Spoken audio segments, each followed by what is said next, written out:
why I'm wearing a cap. I got the I got some bad.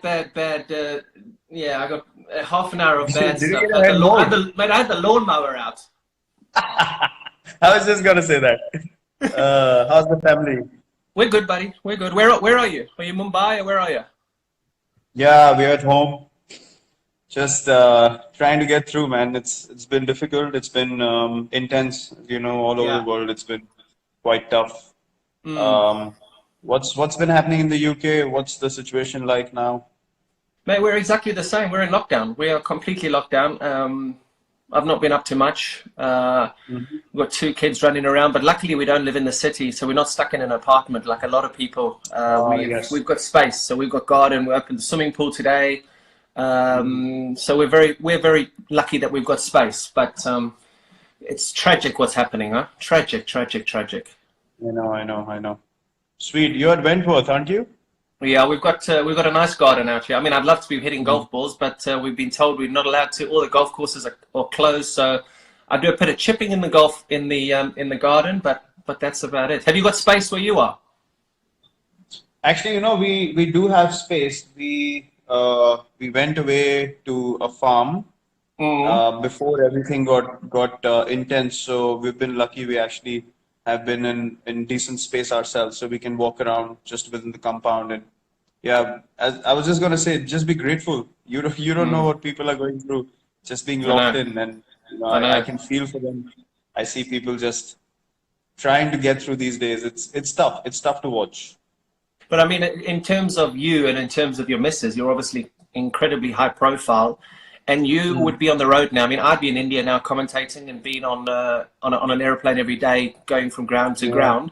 How nice is it yeah. though, from a family's perspective, to be able to spend good amount? I suppose I should ask your missus. I shouldn't be asking you this. To be spending time with each other all day, every day. No, it's been wonderful. It's the longest we've spent together since we got married. Since we've been together actually. So I know Really? it's not, yeah, it's not ideal. We've never been in one place for this long. Yeah. It's bizarre, but yeah, that's been the case. It's not a good thing to, sort of single out the situation as something that you got an opportunity to spend. It is what it is. I mean, we are looking at the positives, we are being careful, you're being cautious, but at the same time, you have to appreciate family time. I was just going Yeah, to yeah. say, usually at this time, I'd probably be saying hello to you in Chinnaswamy or some of the other Yeah, stadiums, exactly. not on Instagram Live. Exactly. So, yeah, these are I strange know. times.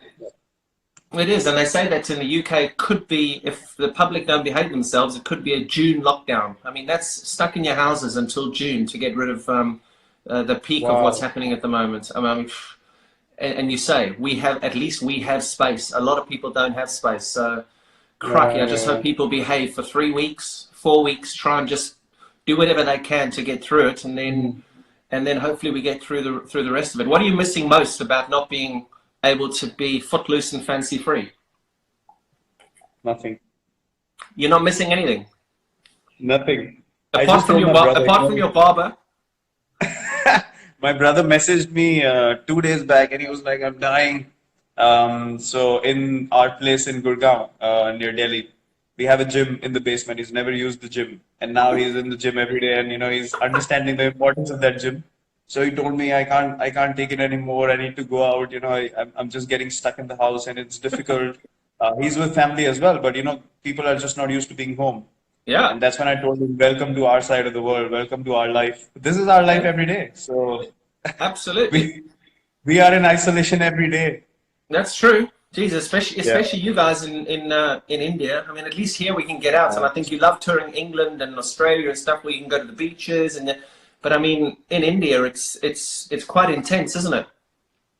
yeah, it is. But to be honest, we're just grateful that we're home. We're in one place. With all the Mm, travel restrictions now. Imagine if we were still on tour and stuck in some country, and yeah. could have been very, very difficult for everyone around. Just stuck in different parts of the world.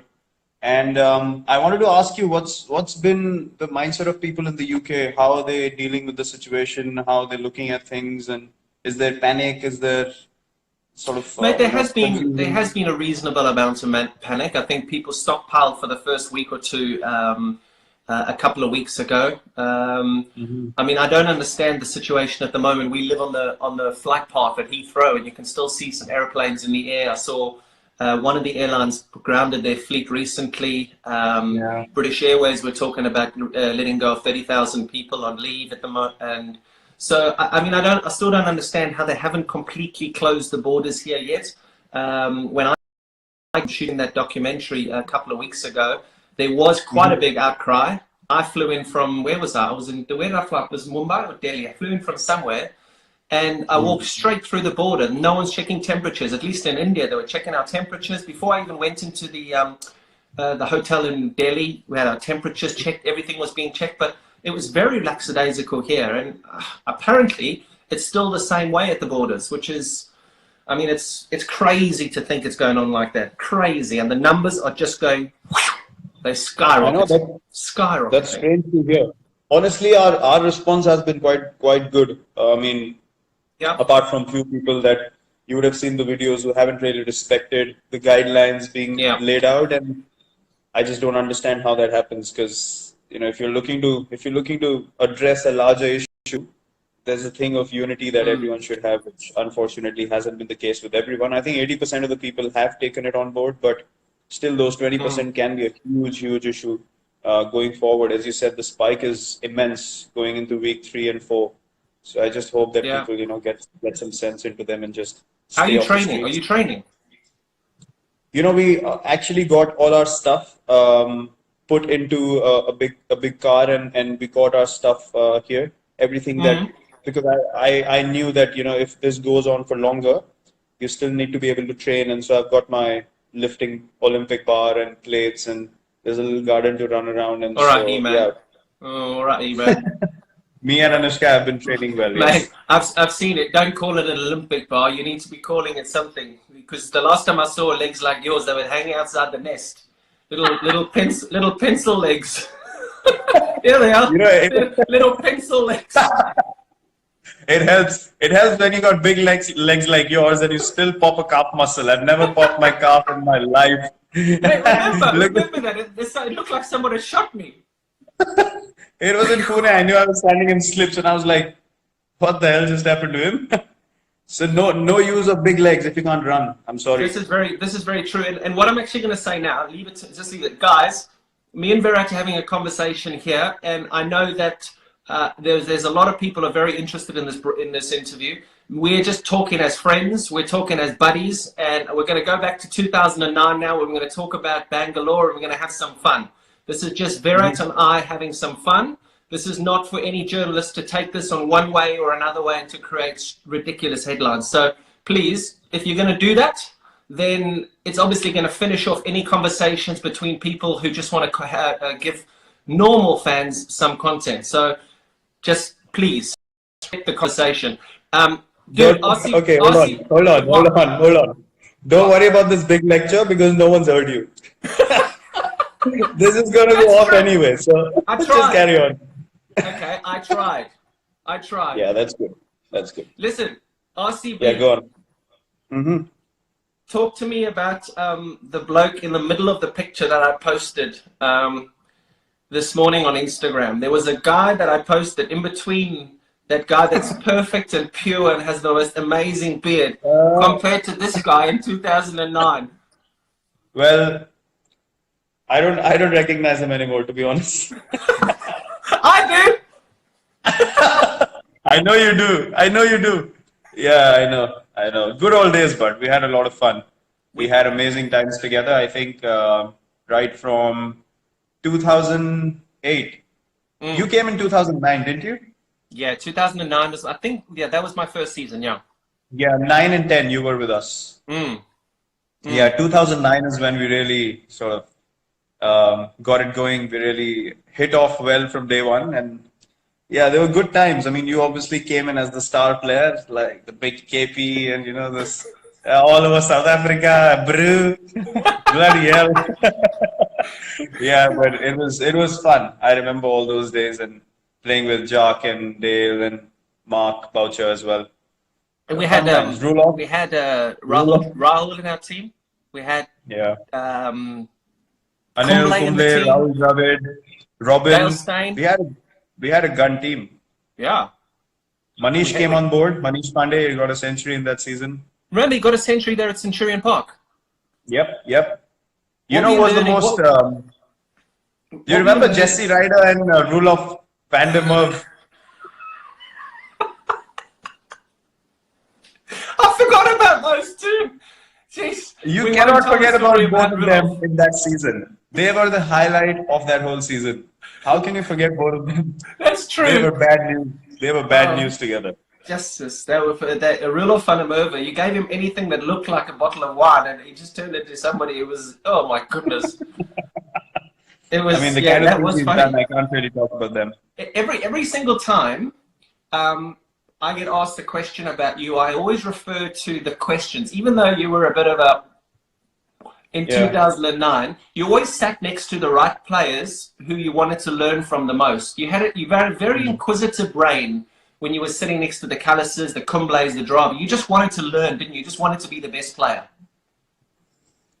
Yeah, I mean, it was pretty obvious. I mean, for a youngster having all of these people around yourself when you came and you were at the peak of your career, and for me, it was just an opportunity to just absorb as much as I can. If I wanted to go higher and higher, I just had to do it. So, yeah, it was a no-brainer for me. There's different ways you can look at the IPL. Nowadays, there are a lot of youngsters who still ask those questions.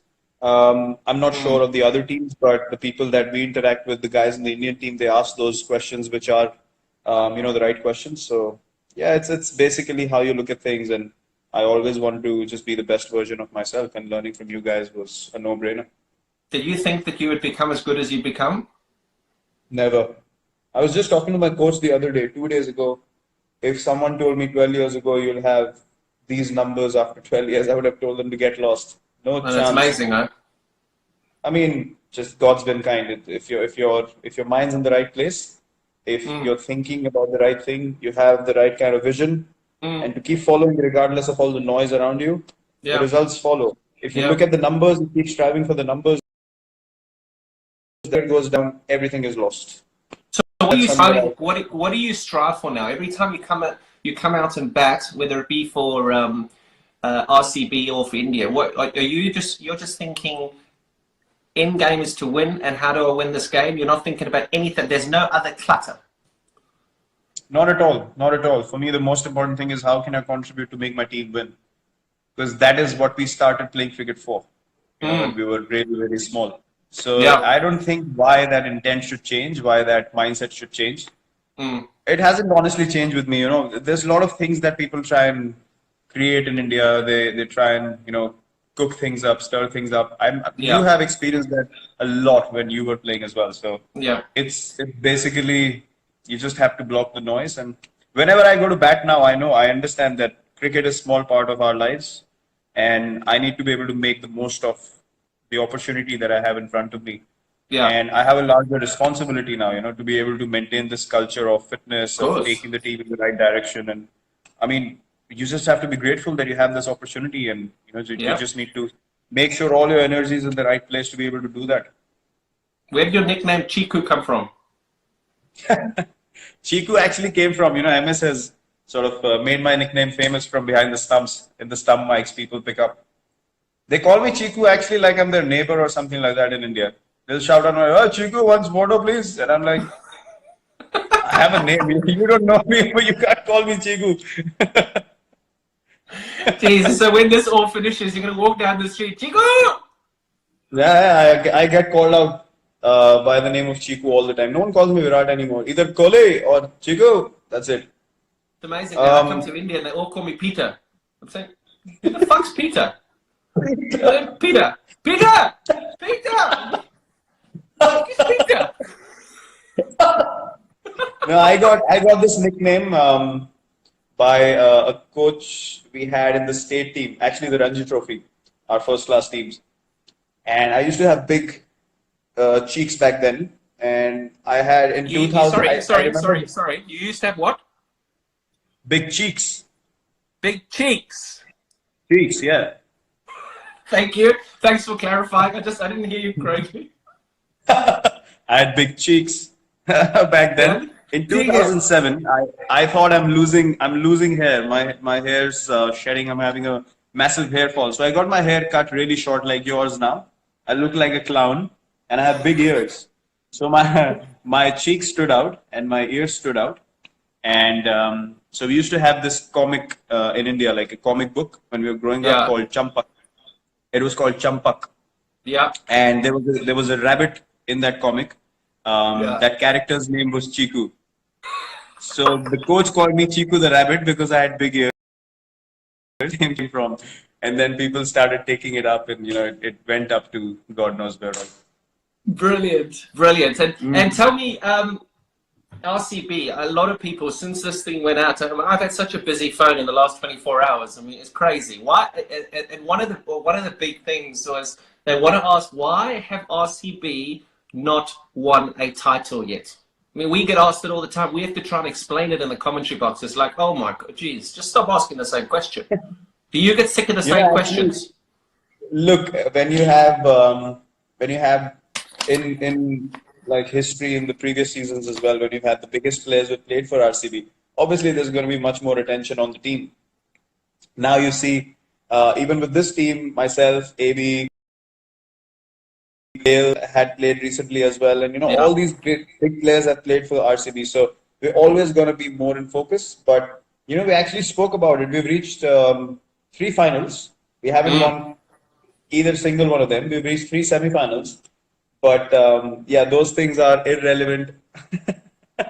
Those things are irrelevant as till the time you don't win that title. So look, we feel the same as everyone, to be honest. We keep talking about winning the team that we have. Even when we've had the best teams, we've just not been able to do it. But yeah, that's one of our main goals. We actually deserve to win a title, to be honest, because Is that something that you are focused on now? We'll move on to Indian cricket in a minute, but is that something that, I mean, you've achieved almost every single thing in the game. Your numbers are crazy. Do you really want to win an IPL? Actually, I've realized something, that to go after something so badly, it keeps running away from you. And I remember all the times when we've done well in RCB, we've never thought of whether we're going to win the IPL or whether we're going to reach the semis or knockouts or anything like that. But it's just that added pressure whenever we've played in the recent past. We've just thought, this is the season, and it's just blown us all over the place. So I think we just need to get that joy back. And at this stage of my life, to be honest, I give everything that I have on the field. How old are you now? Like I'm going to be 32 this year. 32? Yes, sir. Jesus. Okay. No, I wouldn't have guessed that. Right. I would have get 38, 39, somewhere around there. 32, 31. I'm 88 born, so how old am I now? 89,